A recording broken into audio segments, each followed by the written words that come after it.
महाकाल यही हैं, पर अभी मिले नहीं। यात्रा जारी है और दर्शन अभी बाकी हैं।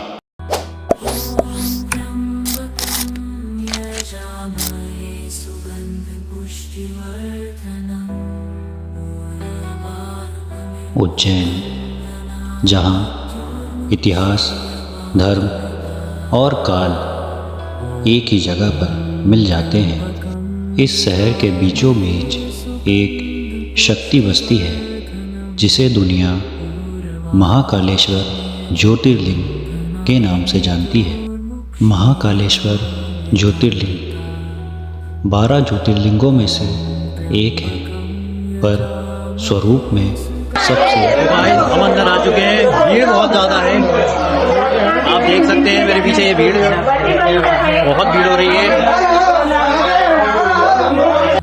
और जब आप महाकाल की तरफ बढ़ते हो, भीड़ के बीच लंबी लाइन में, तो लगता है जैसे हर भक्त अपना अहंकार पीछे छोड़ता जा रहा हो। यहाँ शिवलिंग दक्षिण मुखी है।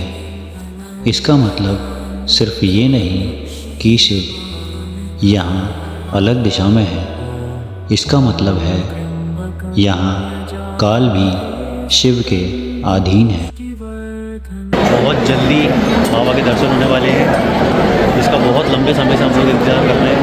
बहुत देर से लाइन में लगकर आए हैं, रात भर से हम लोग जगे हुए हैं।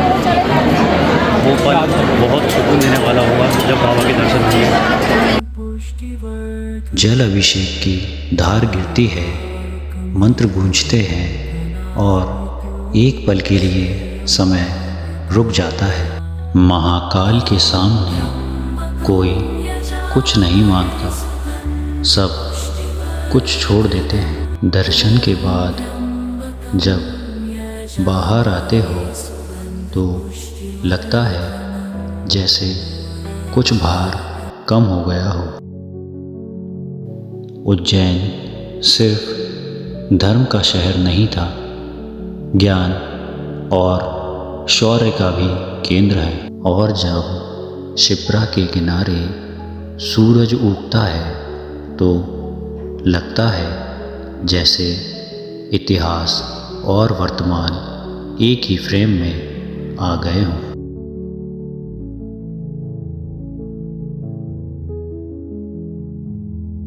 ये सुबह शोर नहीं करती, ये मन को शांत करती है। राजा विक्रमादित्य, जिन्होंने न्याय, ज्ञान और संस्कृति को शासन का आधार बनाया।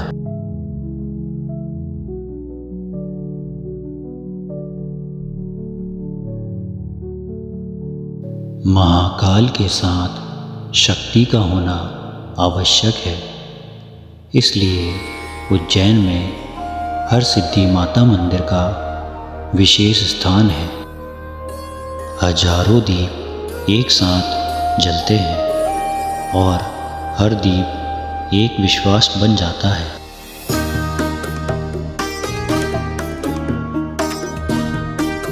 ये मंदिर याद दिलाता है कि शक्ति बिना शोर के भी सब कुछ संभाल सकती है।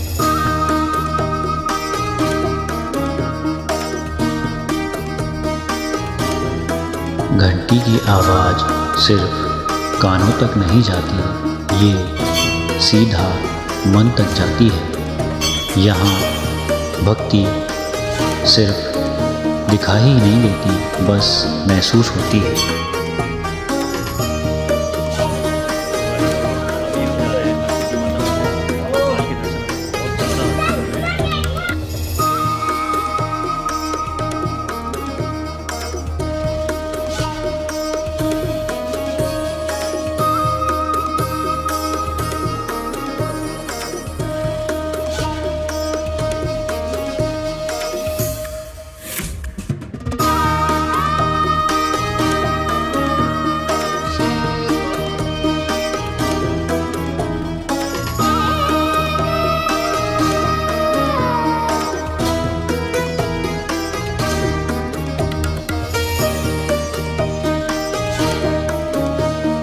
उज्जैन का एक रूप और है विद्या का, सांदीपनि आश्रम।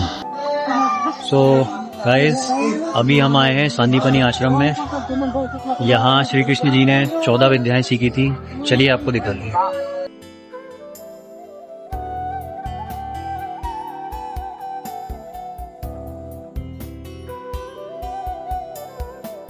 सांदीपनि आश्रम वो जगह है जहाँ श्री कृष्ण और सुदामा ने ज्ञान ग्रहण किया था।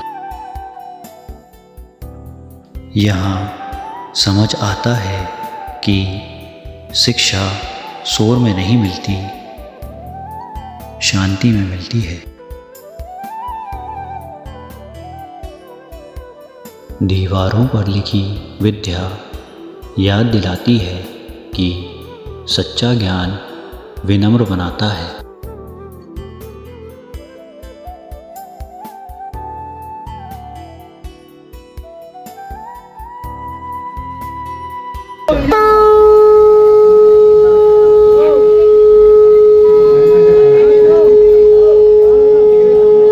यहाँ पे 2 दिन कपट खुलते हैं, एक शनिवार के दिन और एक सोमवार के दिन। यहाँ पे आज के दिन 5 दिन मंदिर को मतलब कपट बंद रहते हैं। कांच के बाद दर्शन मिलेंगे बाहर आपको। आज के दिन आपको 9 घर के अंदर मिलेगा और हाथ लगा के आपको दर्शन मिलेंगे। आप वहाँ पे बैठ भी सकते हो, पूजा पाठ भी कर सकते हो। यहाँ पे लोग दूर दूर से पूजा पाठ कराने के लिए आते हैं। यहाँ पे ये वर्ल्ड का एकमात्र मंदिर मिलेगा आपको तो देखने को मिलेगा। वो मैंने आपको जानकारी सुनी, वो भी सुनी है, आगे जानकारी मिलेगी वो भी सुनना है ना। जानकारी रहती है महत्व।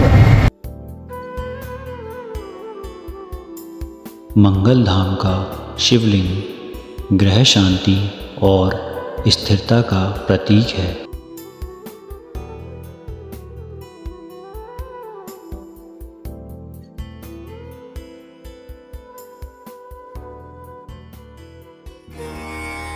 और गढ़कालिका मंदिर वो स्थान है जहाँ आकर रक्षा का एहसास होता है।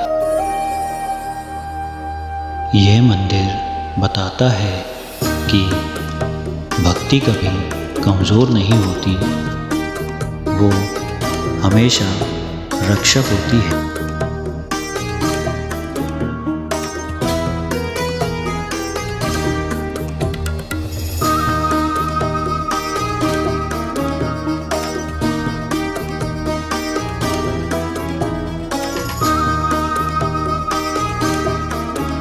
नगर सैनिक बोलते हैं उनको। पहले महाकाल से पहले उनके दर्शन होते हैं, तो आपने महाकाल के दर्शन कर लिए, फिर उनके दर्शन करने कोई बात नहीं, वो भी चल सकता है। ये पहले यहाँ पे दर्शन करने के पहले महाकाल से पहले काल भैरव के दर्शन करो, फिर उसके बाद महाकाल गेट करो। कि राजा से पहले सैनिक से मिलना पड़ता है, सैनिक से आज्ञा लेनी पड़ती है, फिर उसके बाद राजा को बोलता है, फिर उसके बाद क्या सैनिक बोलता है कि राजा के पास जाओ। वो नगर सैनिक है यहाँ के, नगर सैनिक। हाँ, द्वारपाल को बोलते हैं उनको।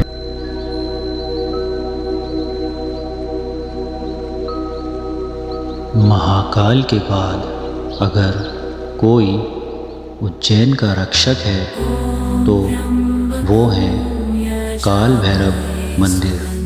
गाइस, हम जा रहे हैं काल भैरव के दर्शन करने। बहुत क्राउड हो रहा है, बहुत ज़्यादा क्राउड। कम से कम 3 से 4 घंटे लगेंगे यहाँ दर्शन के लिए। कुछ लोग सुबह से आए थे और अभी गए हैं। देखते हैं कितना समय लगता है बाबा के दर्शन में।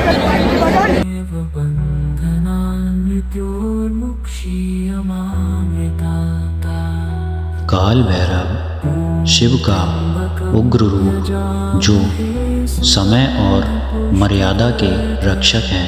गाइस, आप एक बार क्राउड देखिए, बहुत ज़्यादा क्राउड हो रहा है यहाँ पर। कहा जाता है उज्जैन में प्रवेश से पहले श्री काल भैरव जी की अनुमति आवश्यक है, इसीलिए यहाँ भीड़ होती है। घंटों का इंतज़ार होता है पर कोई शिकायत नहीं करता। लोग अपने बच्चों को कंधों पर उठाकर सिर्फ एक पल के दर्शन के लिए सब कुछ सह जाते हैं। मंदिर का बड़ा द्वार पास आता है तो मन और सिर झुक जाता है।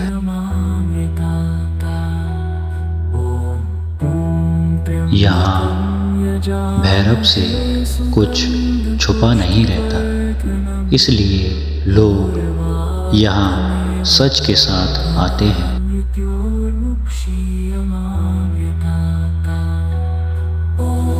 और जब दर्शन होते हैं तो लगता है जैसे काल भैरव देख रहे हों और परख भी रहे हों।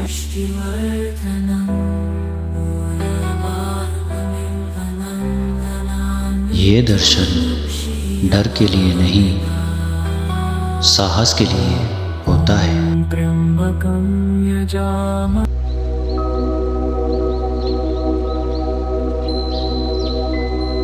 सफ़र का अगला पड़ाव माँ बगलामुखी धाम।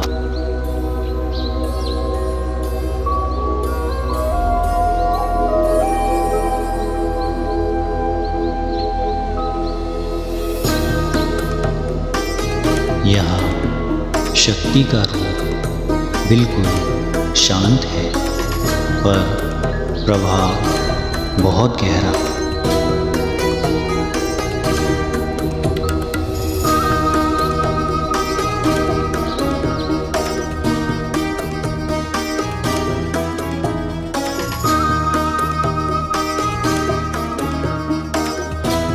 मंदिर के हर डिज़ाइन, हर कला में साधना छुपी हुई है।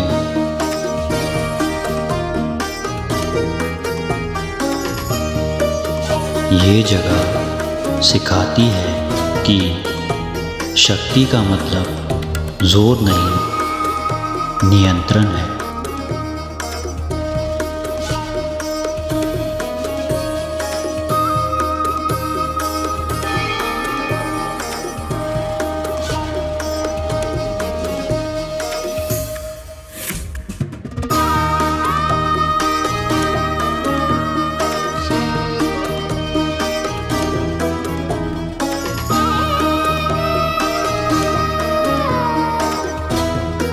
शिवलिंग के दर्शन के बाद जब माँ के सामने हाथ जुड़ते हैं तो शब्द खुद रुक जाते हैं। उज्जैन का ये सफ़र सिर्फ दर्शन का नहीं था, ये समझाने का था समय, शक्ति और शांति तीनों यहाँ एक साथ मिलते हैं।